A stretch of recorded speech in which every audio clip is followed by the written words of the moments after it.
In my 3 years of experience as a personal branding strategist and coach, I've seen coaches with 10,000 followers making $80,000 per month and coaches with millions of followers who can't even get 5 leads per month. Strange, right? Both types of coaches have visibility, social media presence, and credibility, but the ones who failed to get leads lack something so important that it's stopping them from getting clients. If you're watching this video, the probability is that you're stuck in this loop. So by the end of this video, I will go deeper into the real reason you're not getting clients even after having probably 1 million followers. So let's start at the root of the problem. In fact, the biggest myth in this entire coaching industry. And this is the same belief that's stopping coaches from getting clients. And the belief is more followers means more clients. You've probably heard it multiple times. I just need to grow my audience. If I had 100,000 followers, I'd be booked out. Let me tell you, that's the most brutal lie that you've ever heard in your life. And just like you, so many coaches believe that the answer is more followers. It is not, and it will never be. Let me share an example with you. There's a life coach on Instagram. She has 220,000 followers. Her posts often go viral, but in the last month, she only made $500 in new sales. That's not because she's lazy or she's bad at her services or she has an inconsistent posting schedule. It's simply because she has a broken system that makes it nearly impossible to convert her content into clients. And that's what I call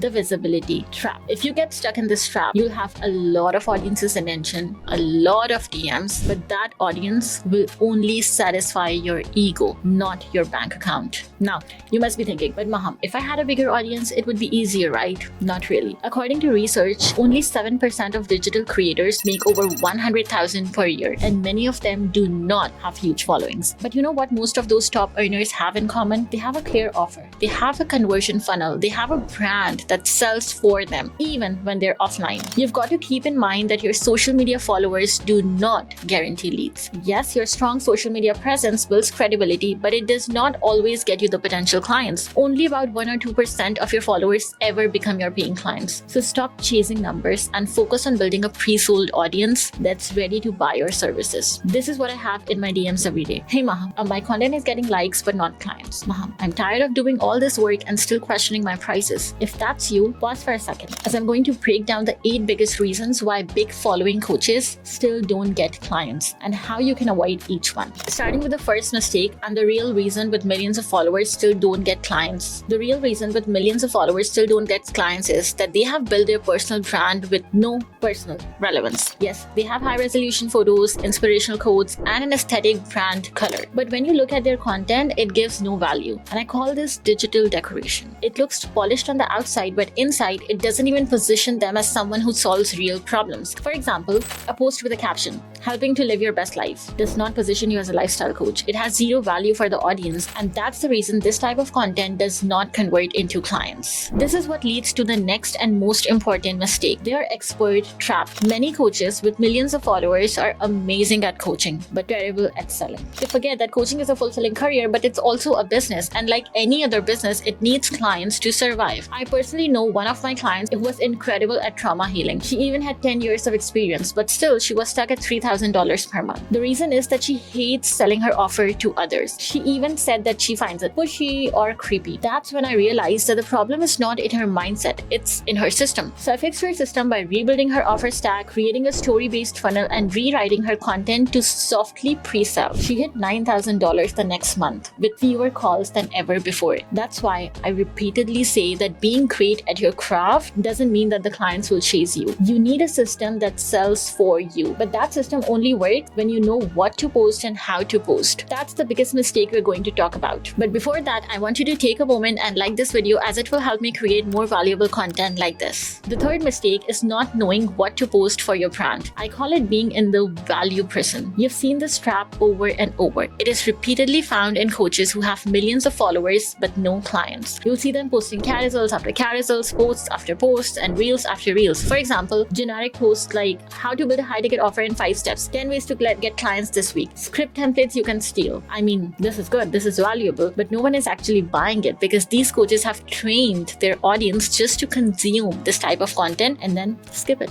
But the fault is not in the audience, it's in the coaches. When you give away the how without anchoring the who, you become a free resource and no one remains interested in buying your paid services. In our system, the solution to this lies in the perfect sales strategy. While writing posts for your clients, we first reposition reposition them, create curiosity gaps, and introduce client results before writing tips. Then we build a funnel around these posts instead of writing 30 new ones. You see, this is the same knowledge but with a different system that actually gets you clients. Moving to the fourth mistake, and trust me, this is where most coaches lose the game and they don't even know it. Yes, it's the lack of clarity in their niche. They don't know what they're actually selling, what their target audience is, and what their specific category is. So they just try to help everyone and solve everyone's problems. But they don't know that their message gets lost in the crowd and they end up with 0 clients. They'll have 80,000 followers and 7 different offers. This leaves their audience confused because they don't buy generalists. They buy specific solutions to specific problems that feel personal and urgent. The only way to fix it is to ask yourself the following questions. Who exactly do I want to help? What pain are they waking up with at 3 a.m.? What tangible result can I help them achieve? Then reposition yourself according to your specific niche. For example, if you're a mother's anxiety coach, your bio should look like, I help new moms overcome postpartum anxiety using trauma-informed breathwork. This makes your offer clear, specific, and targets a specific set of audience that actually buys your services. Now, mistake number 5 gets a little bit sneaky. A coach with a lot of followers does not always mean that he or she does not need to show social proof. In fact, over 76% of people feel hesitant to invest in coaches who have no proof of results. So if you don't add your testimonials, case studies, or success stories, you will not get clients even with 1 million followers. But what can you do if you don't have any social proof, if you're just starting out? Well, you can create one by offering discounted coaching sessions. After every session, ask for feedback or a testimonial, and then share before and after stories or data that actually shows your credibility. And mistake number 6 is something that you can highly relate to. See, you can't build a 7-figure coaching business showing up like it's a hobby. You have to be consistent, and most importantly, you have to be patient when there are no immediate results. When you're inconsistent, whether in posting, engaging, or outreach, you get inconsistent results. Most coaches only show up when they feel inspired. They'll post 3 times this week and then disappear for the next 2 weeks. Then they wonder, why is nobody buying? The number one reason is their inconsistency. We all want quick wins, but online business is like the gym. The reps you don't want to do are the ones that make the difference. So the only way to fix this is to set a visibility rhythm that fits your life. It could be like the one shown on your screen. 3 posts per week, a 15 minutes of engagement per day, and 2 DMs to potential leads. If you've reached this far, I want you to take a moment and subscribe to this channel, as this will help me create more content like this. Coming back to mistake number 7. Many coaches, without realizing it, center their marketing around themselves. They talk about their credentials, personal breakthroughs, or unique philosophies. While these things may add credibility, they often fail to connect emotionally with the audience. Coaches assume that if they share their journey, their qualification, people will automatically see them as the solution. But most people don't buy based on credentials. They buy because they feel understood. A coach might post a video saying, while I was burned out, I found this mindset shift that changed everything for me. To them, it feels like storytelling and service, but to a viewer, it's still all about the coach. There's no bridge between the story and the viewer's current experience. The message doesn't answer the real question people have. Can you help me with what I'm going through right now? To answer this question and focus on your clients instead of yourself, do these 3 things. First, speak to the language of your audience. Then you have to show empathy by acknowledging their challenges. And then you need to highlight the benefits. Focus on what they'll get by working with you and how you will solve their problems. See, a potential client isn't looking for someone who talks about themselves. They're looking for someone who talks about them better than they can. And when a coach does that, he builds trust, and this is what gets him clients. Here comes the 8th and most common mistake made by coaches, even with millions of followers. This is the pricing insecurity, and it shows up in 3 subtle ways: discounting your rates on the sales call, over-delivering on promises out of guilt, and underpricing because you're afraid of rejection. Many coaches secretly wonder, am I really worth this? So they set prices based on what they think people will tolerate, not what they're actually worth. When you don't stand by your values, you never get potential clients. This is because a prospect can feel your doubt in your tone, in your posture, and in the way you hesitate when you say your price. That moment is enough to lose trust, even if everything else was on point. High-ticket offers require certainty, and if you're not sold on your own value, your audience won't be either. Reclaiming your value doesn't start with doubting your rates overnight. It starts by owning the transformation you felt facilitate. See, coaches change lives. They shorten timelines, they collapse the learning curves, they offer clarity people can't find on their own. And that's a premium service. Until you treat it as such, your market won't treat it either. So if you've been showing up online, posting consistently, maybe even going viral, but still not getting clients, let me tell you, it's not your fault. But this also does not mean that you stay stuck in that loop. If you're unclear on how to show up as the authority in your niche, start by building your authority. If you're getting attention but not clients, try to learn how you can convert your content into clients. All in all, you need a system that builds demands, converts trust into action, and scales your coaching business with clarity. If you have any confusion, share it in the comments and I'll see you there.